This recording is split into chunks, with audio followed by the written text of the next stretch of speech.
Nós daremos início agora à conferência intitulada Raízes da Psicologia em Terras Brasileiras, a questão da apropriação de ideias estrangeiras. A conferencista que vai nos honrar com sua fala é a professora Maria Helena Souza Pato, da USP, figura muito querida de todos nós aqui do CLI, figura que tem tido uma participação muito grande, que nos tem auxiliado muito no nosso desenvolvimento.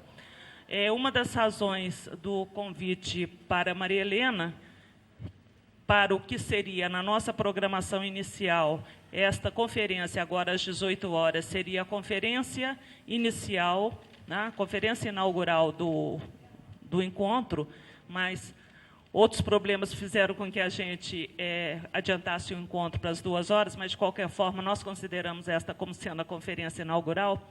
Um dos motivos para esse convite, além, né, da capacidade, do interesse, do brilhantismo da Maria Helena, foi porque, no primeiro Clio, ela fez a conferência de encerramento. Aí a gente achou nada que mais justo que agora ela começasse esta fase conosco.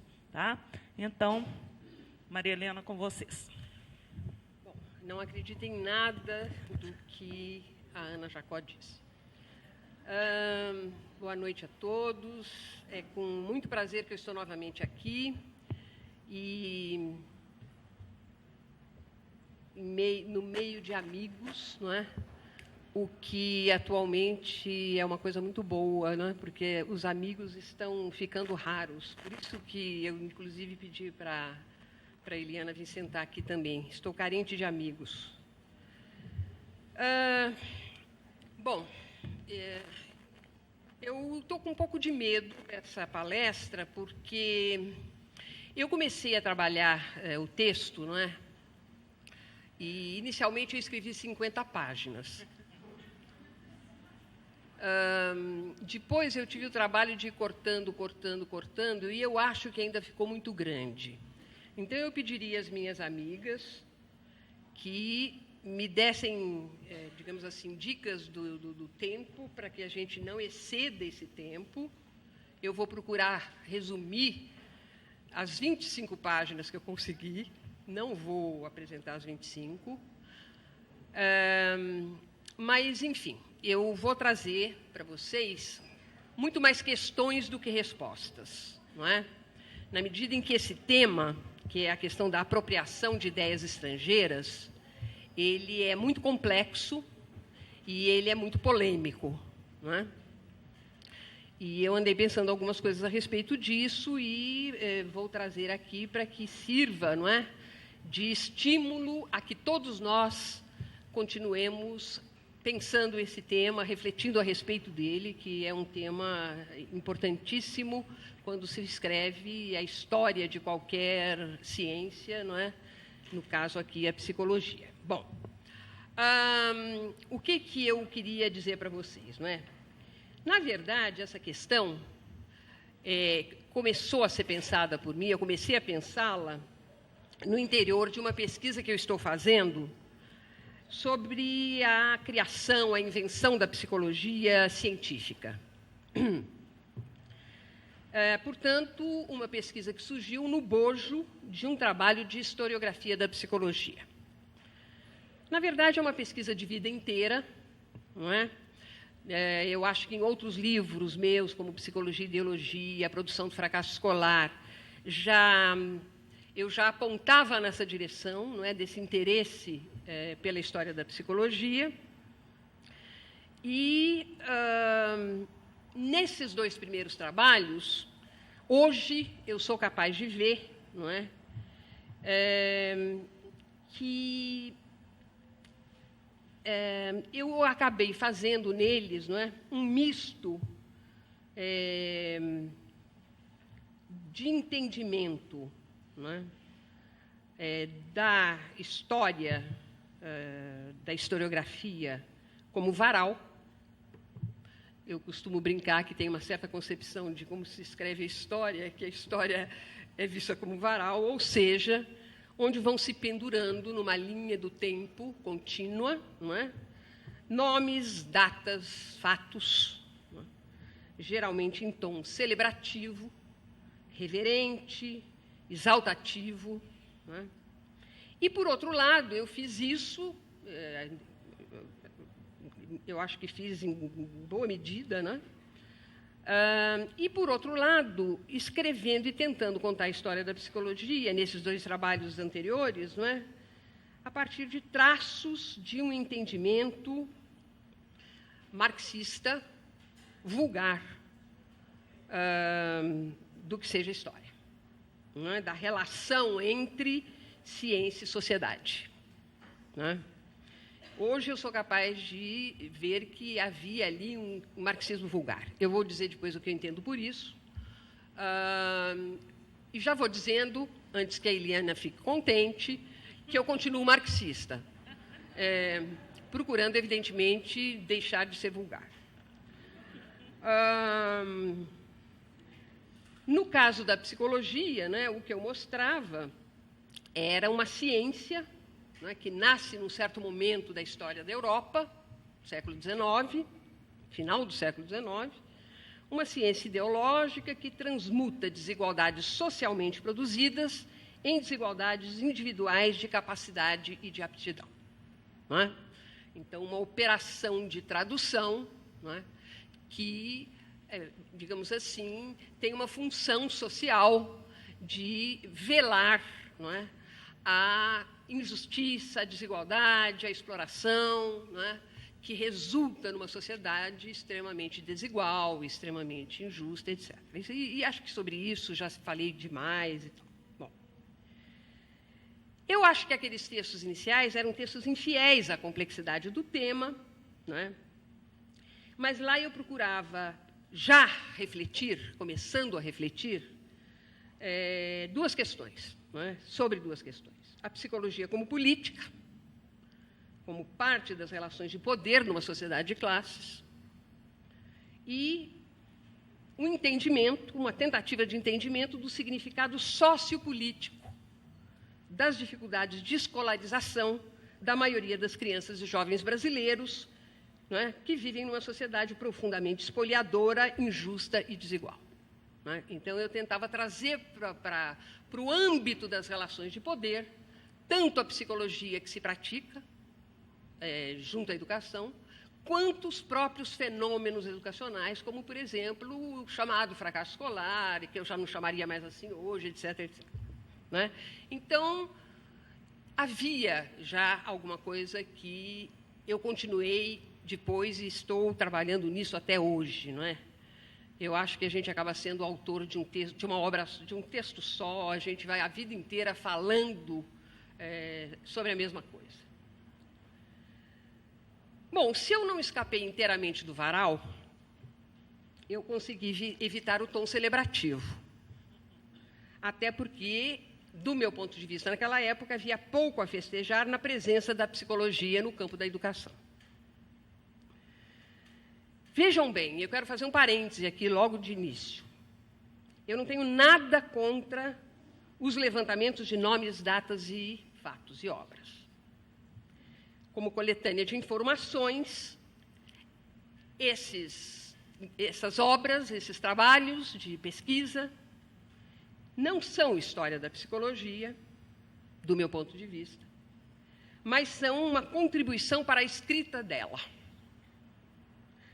E eu vali-me muitas vezes, nesses anos que eu estou trabalhando com isso, né, e sempre com proveito, por exemplo, do dicionário biográfico da psicologia no Brasil, Pioneiros, não é, do qual a Ana Jacó fez parte e foi organizado pela Regina Helena de Freitas Campos. Bom, a Eliana também esteve e outras pessoas, acho que aqui do Rio. Não é?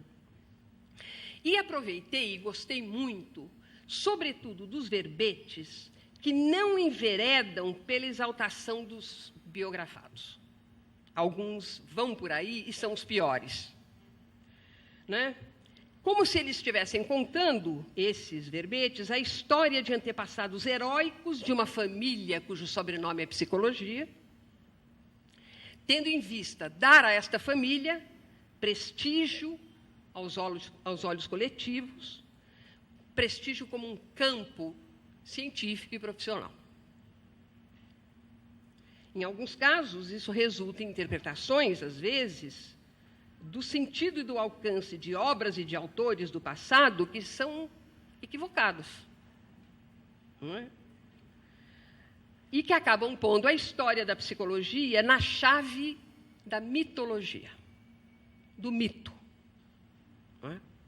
E essas coisas todas são, digamos assim, tem que ser objeto, não é, da nossa atenção. Bom, atualmente eu estou envolvida, e foi agora que me veio essa questão da apropriação, durante esta pesquisa. O foco ainda continua sendo a origem e o significado da psicologia. Eu acho que essa é a expressão que melhor resume o meu interesse, a origem e o significado da psicologia.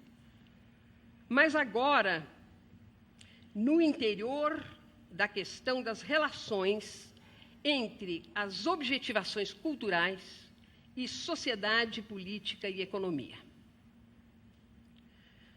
Eu estou atenta ao momento histórico da invenção da psicologia, ao chamamento, à convocação da psicologia por outras áreas, né, de ciências humanas e etc. E a pergunta é: a que vem essa psicologia e a que necessidades ou carecimentos ela vem responder? Não é? Então, em resumo, é isso.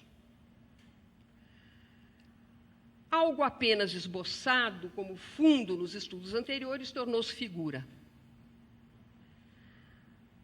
A Europa, França e Inglaterra, principalmente, no século XIX, esta sociedade burguesa pós-revolução econômica inglesa e pós-revolução política francesa, sua ascensão, sua vitória, suas dificuldades, suas vicissitudes, suas contradições, e, por outro lado, o Brasil na virada do século XIX. Da agonia do império às dores do parto republicano e o seu rebento. Não é? Então, esse é, digamos assim, o recorte histórico que tem me ocupado, né, na realização desse novo trabalho. Eu começo aqui o meu trabalho, esse trabalho, e rapidamente eu tenho que ir para lá. Quando eu falo aqui, lá é Brasil e essa Europa do século XIX. Começo com uma história do higienismo no Brasil. Eu lembro que foi a primeira coisa que eu li nessa nova fase, em Ordem Médica e Norma Familiar, do Jurandir Ferri Costa, e da Nação da Norma, do Roberto Machado, e outros, ambos da década de 70, não é? E sou enviada a dois lugares, o Segundo Império Brasileiro e o século XIX europeu.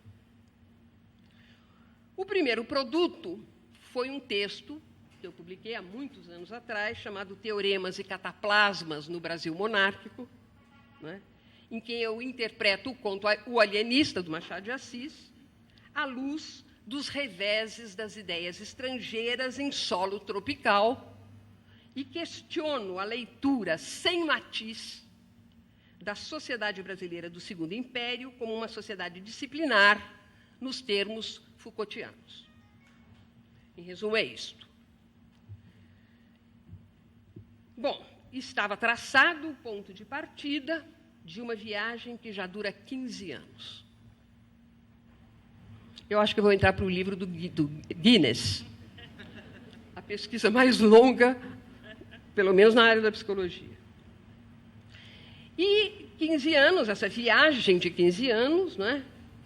Que se faz, que tem se feito em meio a tempestades e calmarias, náusea e encantamento, dissabor e divertimento com o que vejo, não é?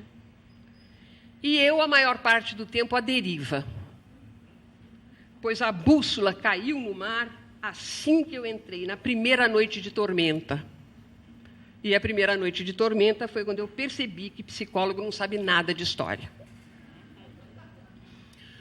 Né? E então, há 15 anos, os 15 anos se explicam. Ora, o que eu vejo, não é, são, lá e aqui, não é, uma história econômica, política, social, cultural, não é, onde estão presentes com muita visibilidade um movimento higienista e um movimento educacional, lá e aqui. E lá e aqui eu me deparo com homens de ciência, com SC no começo, e seus fantasmas.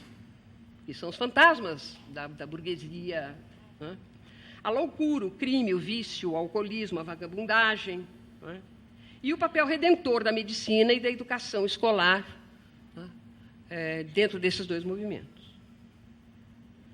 Aqui no Brasil, mais ou menos na passagem, na virada do século, os nossos homens de ciência estão, né, às voltas com questões como sanar um país doente, escolas cheias, cadeias vazias, né? A sociedade é um oceano de crimes. São frases dos nossos homens de ciência da virada do século XIX. No fundo, a questão de que povo é esse e como construir uma nação. E, aliás, um dos critérios para avaliarmos a posição política de um intelectual é averiguar o que ele entende por povo, como é que ele considera povo. Lá, a invenção da sociologia e da psicologia científicas. Aqui, a sua apropriação. Por enquanto, eu vou usar a palavra apropriação. Lá e aqui, a convocação da psicologia. Mas em momentos históricos diferentes, em sociedades diferentes, embora não completamente diferentes. O objeto da minha análise são os projetos de educação do Segundo Império, com destaque para os pareceres de Rui Barbosa, as reformas do ensino primário, do ensino secundário e superior de Rui Barbosa, de 1882 a 1883, a Liga Brasileira de Higiene Mental, através da sua Revista Brasileira de Higiene Mental, publicada a partir de 1924, a Revista da Faculdade de Direito de São Paulo, publicada entre 1893 e 1929, as obras dos educadores escola-novistas da Primeira República,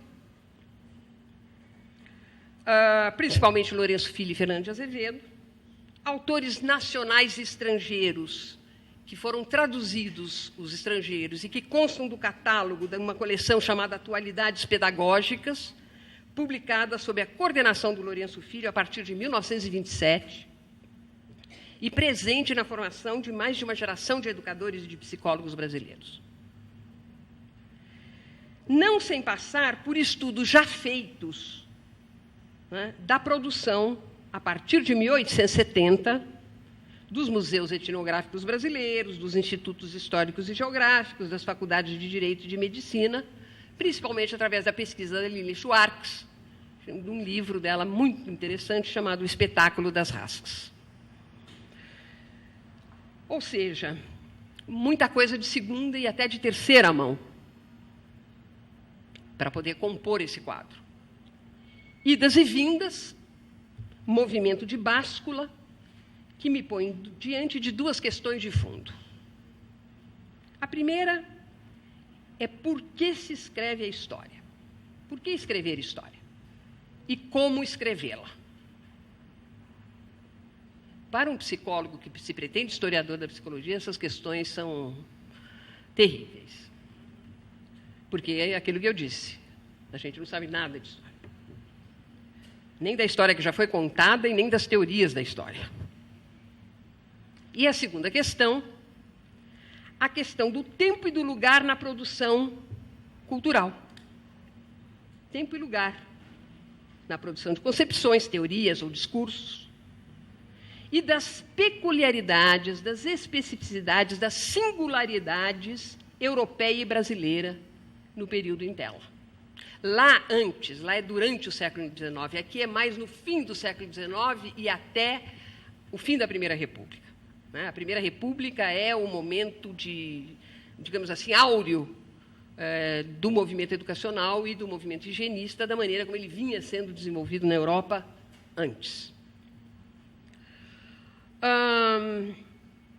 e que traz essa questão de a produção das ideias, as particularidades, as peculiaridades, e é dessa defasagem no tempo entre o que se fazia na Europa e depois, em seguida, se faz aqui no Brasil, traz uma segunda questão, uma terceira questão, ou uma questão que é uma decorrência do segundo problema que eu pus aqui, que é o da apropriação de ideias, discursos estrangeiros, no caso europeia, sobretudo, mas já no século XX, na Primeira República, muita coisa já norte-americana, né? É a apropriação dessas ideias em solo brasileiro. Né? Muito bem. Eu usei vários instrumentos de navegação, né?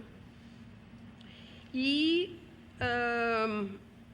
eu vou deixar isso de lado, eu ia citar meus autores de referência, eu só cito meu autor de referência do ponto de vista histórico, de história, né, e de história da Europa, que é o historiador marxista inglês Eric Hobsbawm, através de seus 3 livros, uma trilogia chamada A Era das Revoluções, A Era do Capital e A Era dos Impérios, que atinge o período de 1789 a 1914, quando estoura a Primeira Guerra. Né? Mas é isso.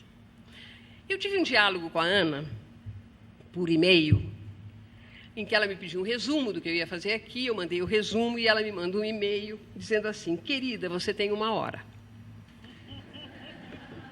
E eu sabia que eu não tinha 15 anos para apresentar. Daí eu falei: Ana, não, vou fazer o resumo. Não, querida, eu estou dizendo que você vai ter bastante tempo. Esta é a Ana. Né? Mas, enfim... Você reclamou uma vez que você só tinha 20 minutos, lembra? Ninguém consegue dizer nada em 20 minutos. Bom, mas diante do fato que eu tinha que trazer aqui alguma coisa em 1 hora no máximo, né? Coisas que eu estou pensando e produzindo há 15 anos, eu tinha que tomar decisões, o que trazer. Né?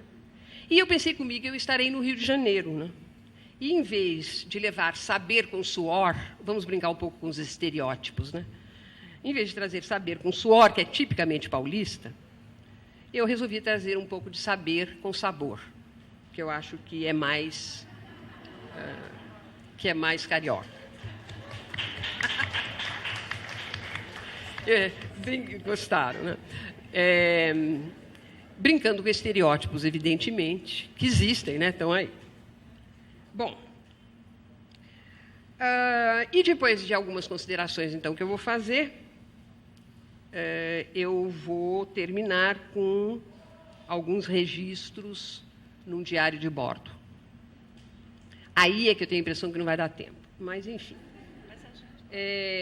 Então, por que escrever a história e como escrevê-la?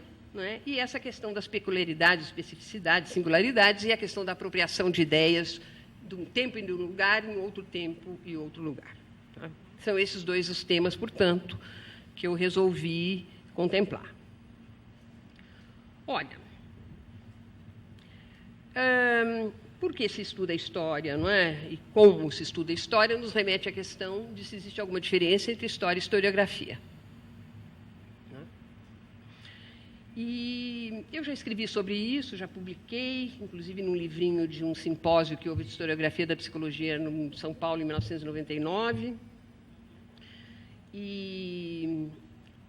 Mas, de qualquer forma, eu quero dizer para vocês que as balizas, não é, que me serviram para pensar essa questão são balizas que me foram dadas por escritos sobre história do próprio Eric Hobsbawm, num livro dele, é uma coletânea de ensaios chamado Sobre História,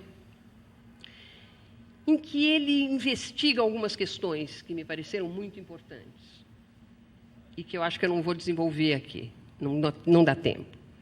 Mas ele pensa algumas das questões. Né? Ele levanta, ele traz como importantes. Né?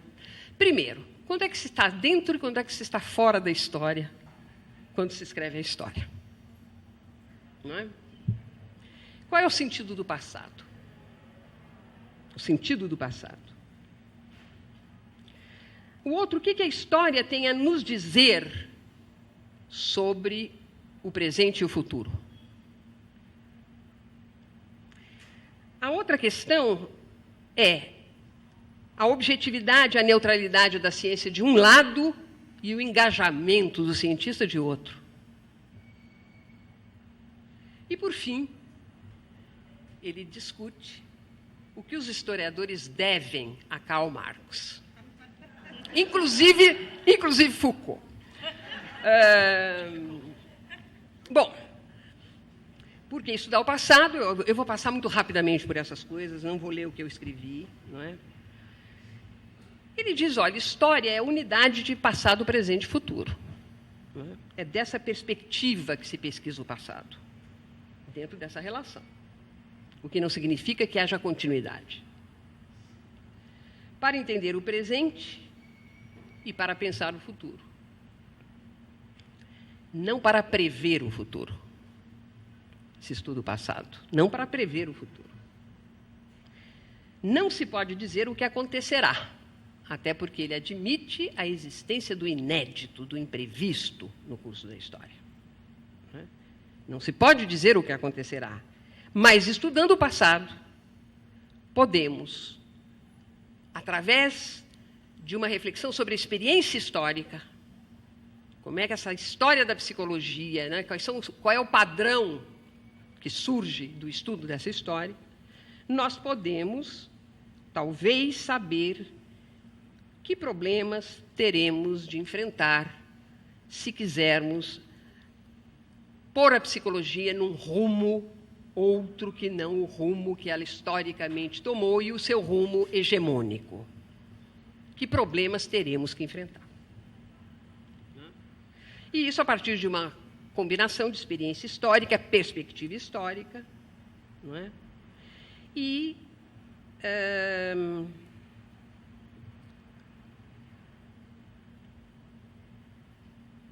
alguma coisa que não é levada em conta nessas histórias da psicologia que eu critiquei agora há pouco, a história celebrativa, a história, né, de datas, nomes e fatos. Veja, ele tem uma longa consideração a respeito, não é, do sentido do passado para alguns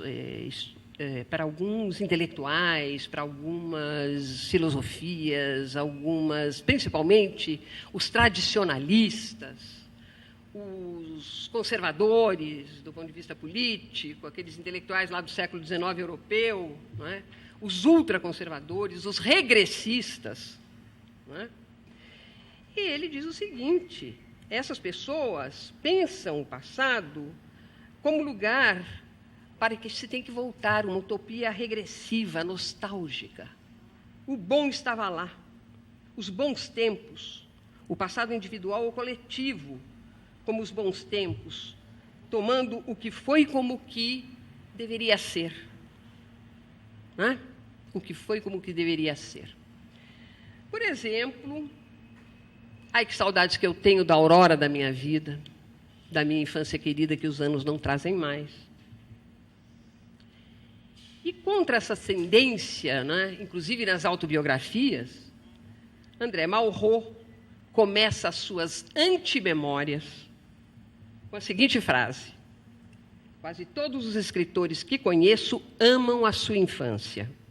Eu detesto a minha. Então, o presente não é cópia, nem mera continuação do passado, nem modelo para o presente e para o futuro. Né? Embora haja países em que o presente continua, em grande parte, o passado.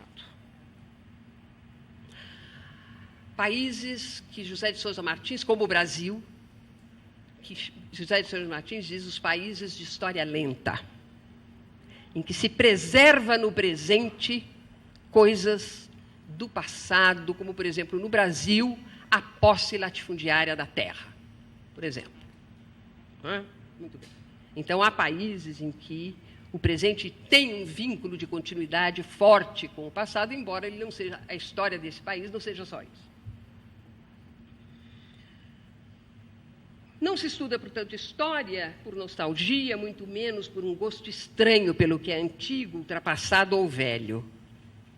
Embora esse gosto estranho, esse interesse esquisito, possa ter benefícios secundários. num encontro social de cientistas, uma senhora, mulher de um arqueólogo, se sai com a seguinte frase para a gente: ai, é tão bom ser casado com um arqueólogo, porque quanto mais eu envelheço, mais ele se interessa por mim.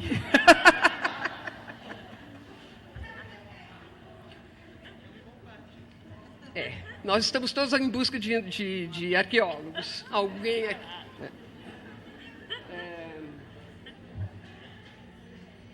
Então, e a história é um processo dialético de continuidade e descontinuidade, e o que importa ao historiador, segundo Hobsbawm, é, sobretudo, a dessemelhança e a diferença. O importante é o que a história tem a dizer sobre o inédito, sobre o que descontinua o passado. Não é? Se fixarmos a atenção no que é permanente, não poderemos explicar o que foi transformado, a menos que acreditemos que não possa haver nenhuma mudança histórica radical, apenas combinações e variações, que é uma outra teoria de história, da história. Eu insisto, nesse momento, há países em que o presente mais continua do que descontinua o passado. Muito bem. Como se escreve a história? E daí o Hobsbawm vai trazer algumas observações, que eu não estou defendendo aqui, eu estou mais expondo, não é? Mas que tem a ver com aquelas temas que eu disse para vocês que ele arrola, não é? Dentro e fora da história, o sentido do passado, etc. E como se escreve a história, não é? Ele começa com uma coisa que parece positivista. Ele diz: há fatos históricos. Ao contrário do que ele diz que nas modas intelectuais pós-modernas, que afirmam que todos os fatos, não é, têm uma existência pretensamente objetiva e não passam de construções intelectuais. Não é? Ele insiste na distinção entre fato, ficção e mito como fundamental. Porque tem muitas histórias que são contadas na chave da mitologia. Principalmente sobre povos, né? Mitos criados sobre povos por historiadores a serviço de governos, né? A serviço da, digamos assim, da confirmação ou da construção de nacionalismos xenófobos e até mesmo de intolerância. Não é? Então, ele diz: existem fatos. Não podemos achar que o que os historiadores investigam não é real. Ele diz: o ponto de partida é sempre um fato comprovável. Sem a distinção entre o que é e o que não é, não pode haver história. Não se pode, por exemplo, relativizar a existência dos campos de concentração nazistas, como sendo uma questão de interpretação. Não se pode dizer que a Primeira e a Segunda Guerra Mundiais são uma invenção das nossas mentes. Né? Ele diz: montamos o nosso conjunto de fatos verificáveis e os interpretamos, não é, segundo conceitos teóricos e teorias da história. Os fatos não são uma construção teórica. Não é? Mas os fatos ainda não são a história.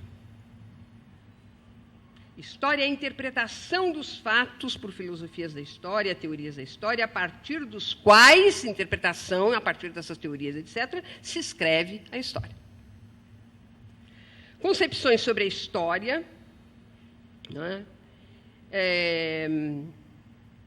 E, portanto, o que ele está dizendo aqui? Se o fato sozinho não é história ainda, estamos fora da história. E o que, na verdade, nos permite escrever a história, são os fatos que escolhemos, a interpretação que fazemos desses fatos, à luz de uma teoria da história. Não se pode escrever história da psicologia sem uma teoria da história, implícita ou explícita. E eu acho que esse é um dos males que tem assolado alguns aspectos, ou algumas partes dessa história da psicologia que se conta não só no Brasil. Quando não é assim, se está fora da história. Portanto, deste ponto de vista, não há distinção entre história e historiografia. Não é? Escrevemos a história a partir de uma seleção de fatos, uma interpretação de fatos à luz de teorias, não é? É uma interpretação. História, né? Se escreve a história como interpretação e, portanto, história e historiografia são sinônimos, são a mesma coisa. Não é? Muito bem. A teoria marxista de história. O Hobsbawm, e aqui eu não vou ler, eu só vou tentar falar rapidamente, porque eu quero chegar no ponto da minha fala, que eu acho que já são 5:07. Há quanto tempo eu estou falando? Está falando há meia hora. Deus. Bom. Não, mas eu estou angustiada. Todo mundo vai aguardar uma boa, Marilena. Marilena, vai Oi. com calma. Eu também tenho medo de cansar vocês. A gente vê pelas caras, Marilena. Então, você presta atenção nas caras, porque eu sou míope e não enxergo nenhuma.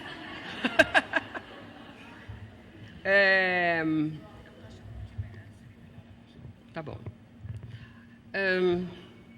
Vejam só. O que é que se entende por marxismo vulgar? Eu vou começar pelo fim, não é?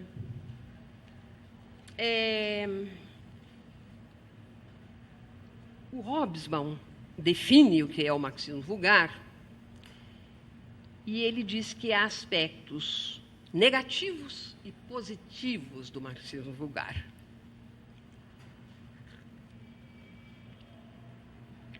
Embora o marxismo vulgar não expresse o pensamento de Marx e não faz justiça à complexidade do materialismo histórico dialético marxista.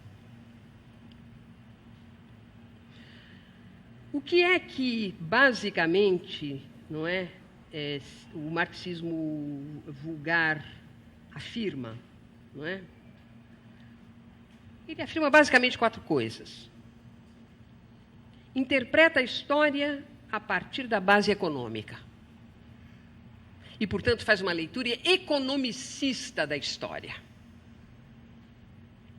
Segundo ele, o próprio Marx é culpado disso, porque se dedicou muito à análise da dimensão econômica e não fez a análise da dimensão cultural.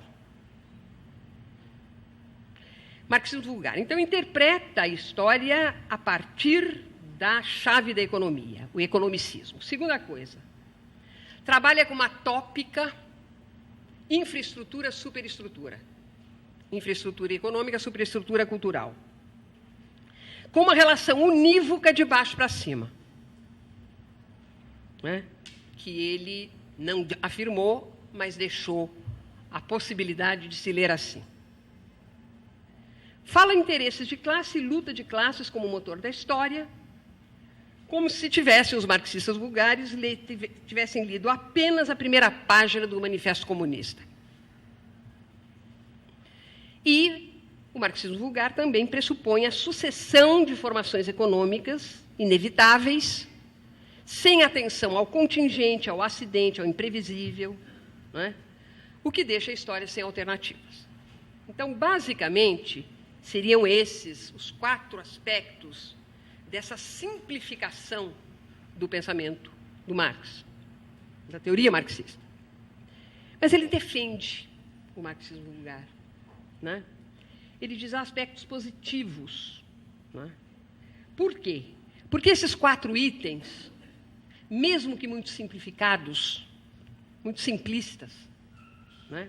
Eles representam cargas concentradas de explosivo destinadas a detonar componentes cruciais da fortaleza da historiografia tradicional. Né?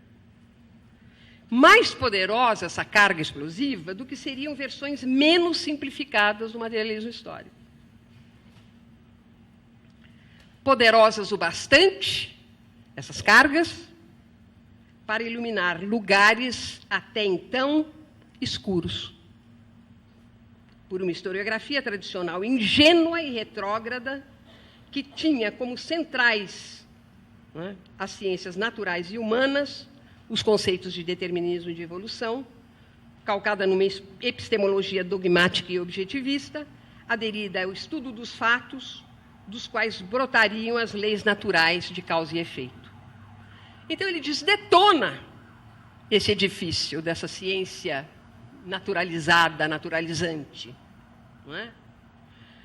E eu acho, uma coisa que eu pensei, se isso também não valeria para uma psicanálise vulgar. Não é? Que, de alguma maneira, detona, digamos assim, algumas concepções simplistas, simplificadas da psique humana, por exemplo, em termos de meramente de comportamento, não é? Tem esse mesmo poder, né, de detonar, digamos assim, certas concepções simplistas, né, da mente, mesmo sendo vulgar. Né? Aquela coisa do inconsciente, dos complexos. Ele é complexado. Né? É muito melhor do que dizer, olha, ele está agindo assim porque ele é racialmente inferior. Né?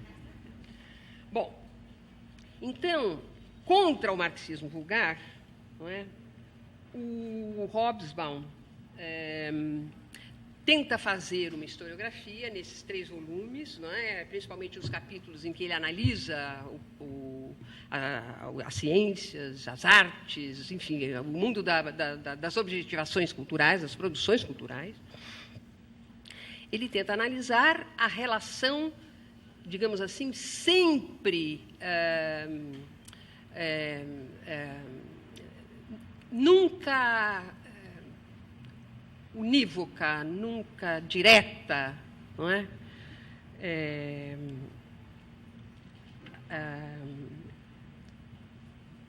Por exemplo, né? Então ele diz a respeito disso, né? Da relação entre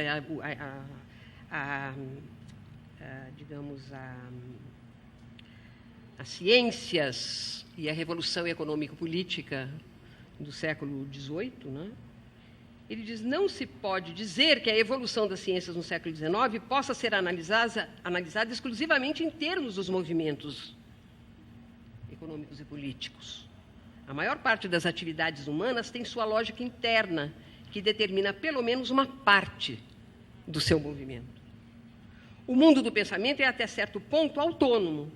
Seus movimentos se reproduzem, por assim dizer, dentro da mesma frequência de onda histórica, não é? Mas não são simples ecos destes. Não podem conectar-se de maneira simples a um aspecto da política ou da economia. Ainda assim, as ligações são difíceis de serem negadas, sobretudo no caso das ciências humanas. Não é? Mesmo o mais apaixonado crente na imaculada pureza da ciência pura é consciente de que o pensamento científico pode, pelo menos, ser influenciado por questões alheias ao campo específico de uma disciplina.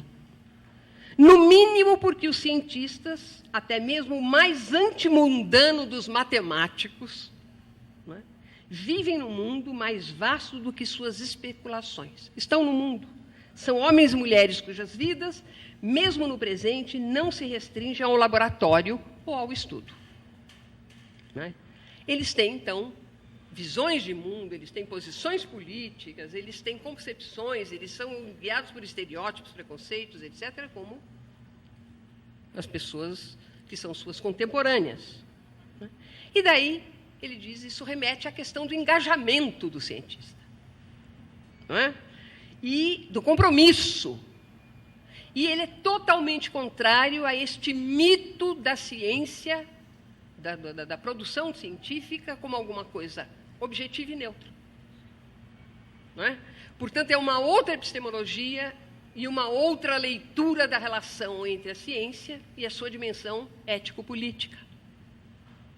A ciência não é neutra, ela é sempre comprometida, e numa sociedade dividida, não é? Ela tem algum compromisso com algum desses segmentos e com a injustiça, com o poder, e indo na direção de referendar tudo isto, ou de denunciar tudo isso, desvelar tudo isso, denunciar tudo isso, né?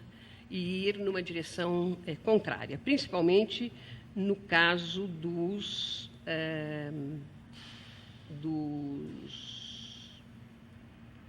das ciências humanas. E ele diz o seguinte: o engajamento é motor, não é, do desenvolvimento de campos como a história, a sociologia, né?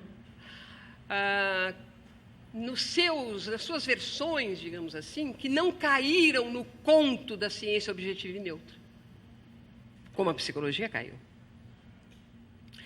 E ele diz, olha, os melhores estudos sobre a classe operária inglesa foram feitos por historiadores comprometidos com os interesses das classes trabalhadoras, indignados com a exploração e com a injustiça. A mesma coisa podemos dizer dos melhores estudos a respeito da escravidão.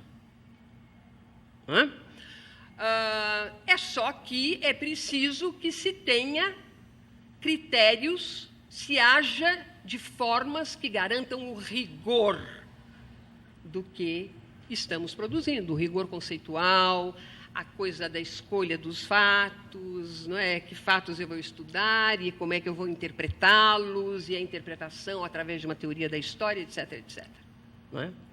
Então, todo cientista é engajado. E ele diz uma coisa interessante num certo momento, não é?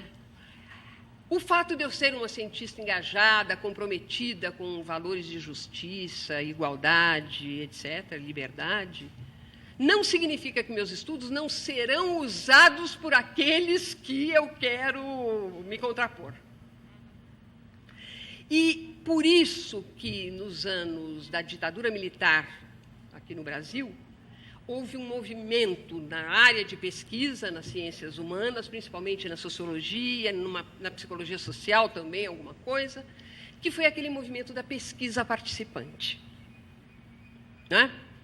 Em que os pesquisados, nessas pesquisas sobre classe operária, sobre questões de moradia, questões de... os sujeitos da pesquisa participavam ativamente da produção do conhecimento. E era uma atitude deliberada desse grupo. Por quê? Porque eles sabiam que os mais assíduos leitores da produção de pesquisa nas áreas das ciências sociais no Brasil eram os membros da CIA, que você não pode evitar. Era quem mais lia essas pesquisas. Eles queriam entender profundamente o Brasil. Por exemplo, as pesquisas sobre os movimentos populares.